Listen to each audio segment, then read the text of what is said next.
If you follow Dharma, will Dharma rise to protect you? Hello dear viewers, welcome back to Katha Yogam. In the previous episode, the Pandavas prepared to journey to Varanavata to perform sacred rituals for their father and witness the grand festival. In this episode, we'll witness how Duryodhana's sinister plot begins to unfold. Yet, as danger closes in, Dharma silently guides and protects those who walk its path. Let's begin the story of this great escape. Please take a moment of your precious time to subscribe to our channel. It costs you nothing, but your support will help us bring more captivating stories from the treasure trove of Indian epics to you.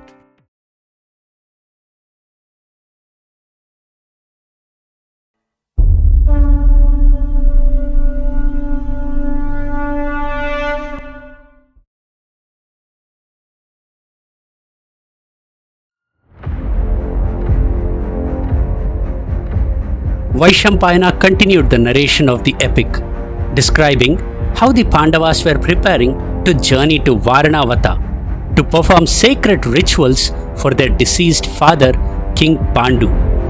Dhritarashtra, using cunning words and showing deep sorrow, had convinced them to go, hiding the danger that awaited them. Duryodhana, meanwhile, had already sent his trusted aide, Purochana, to put his secret plan into motion. In Varanavata, Purochana arrived in great haste to carry out Duryodhana's secret orders. He gathered workers and began building a magnificent palace for the Pandavas, one that appeared royal and welcoming, yet was filled with danger. The walls were made of hemp, resin, ghee, oil, fat, and thick layers of lac, all highly inflammable materials carefully whitewashed and decorated to conceal their true nature. From the outside, it looked like a palace fit for princes. Inside, it was a trap waiting to burn them alive. Purochana finished the palace with comfort and luxury so that the Pandavas would settle in without suspicion. His cruel plan was simple. Once they felt at ease, he would set fire to the palace at night, and the flames would consume everything within moments, leaving nothing behind but ashes. He knew people and even Bhishma would believe it to be an accident. Duryodhana would then ascend the throne, and Purochana would be rewarded with riches beyond imagination. Driven by greed, he worked day and night until the palace stood complete, gleaming under the sun, beautiful yet deadly.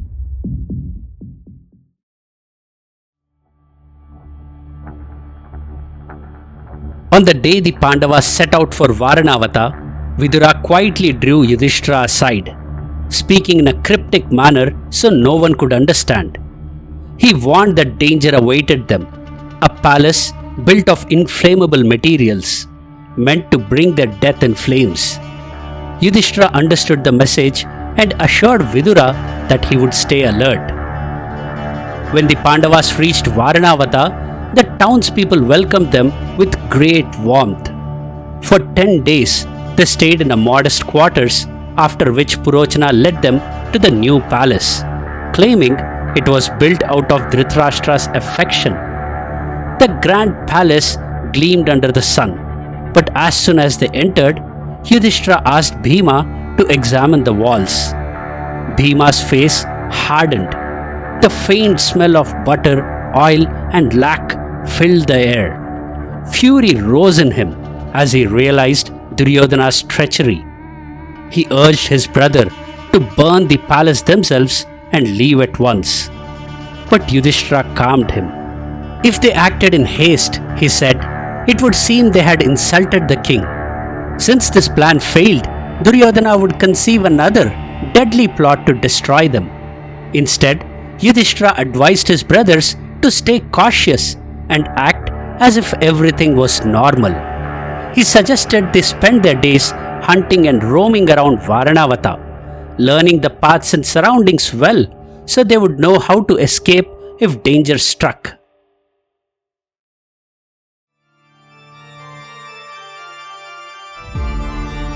Purochana had placed an old woman and her 5 sons as servants in the palace to cook, serve, and secretly report the Pandavas' every move. Pretending to be kind and loyal, Purochana himself stayed in one of the palace chambers to watch them closely. But the Pandavas, warned by Vidura, saw through his deceit.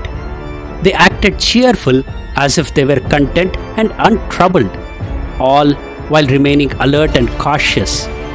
With the help of a trusted miner sent by Vidura, the brothers secretly had a tunnel dug from their chamber leading deep into the forest nearby. Then came a moonless night. That evening, Kunti arranged a grand feast for the people of Varanavata. After the celebration, the servants and Purochana, heavy with food and wine, fell into deep sleep. The moment had come. The Pandavas quietly lit the palace ablaze. The flames caught swiftly, spreading through the walls made of oil, resin, and lac. Within moments, the grand palace turned into a raging inferno, consuming everything in its path. As the fire roared through the night sky, the Pandavas slipped away through the secret tunnel into the forest, their hearts heavy yet resolute. Behind them, the House of Lac burned to ashes. From that night onward, they chose to live in hiding, waiting for the time when fate would bring them back to claim their rightful place in Hastinapura.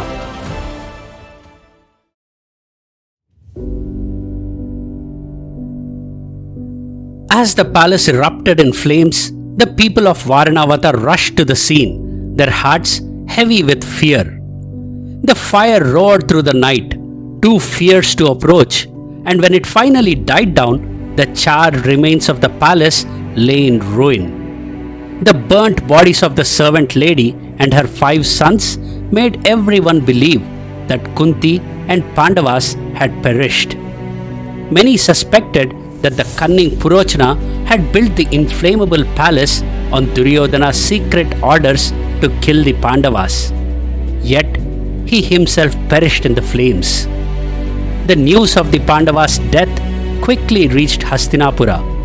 Bhishma, Drona, Kripa, and the people of the palace and kingdom were plunged into deep sorrow, wailing for the princes and their mother. Their grief echoed through the city, showing how much the Pandavas were loved and respected. Among the grief, some quietly felt happiness. Vidura, who knew the Pandavas were safe, felt relief but cried along with others to make them believe that the Pandavas had died. Dhritarashtra, Duryodhana, and their followers hid their joy, pretending to mourn while secretly celebrating their plan's seeming success.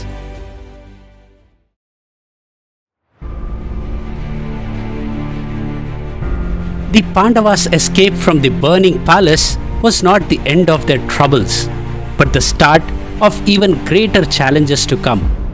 Safe in the forest, they took a moment to rest, their hearts heavy but filled with determination. They knew that if Duryodhana discovered they were alive, he would continue to plot against them. So they decided to stay in hiding, moving carefully and living quietly until they gained strength, gathered allies, and waited for the right moment to reclaim their rightful kingdom. This was only the beginning of a new chapter where Bhima's strength would face fierce Rakshasas and destiny would guide the Pandavas towards gaining their power. See you all in the next episode. If you appreciate our work, please like and share this video with your friends and family. Subscribe to the channel and click the bell icon to get notified when we upload a new episode.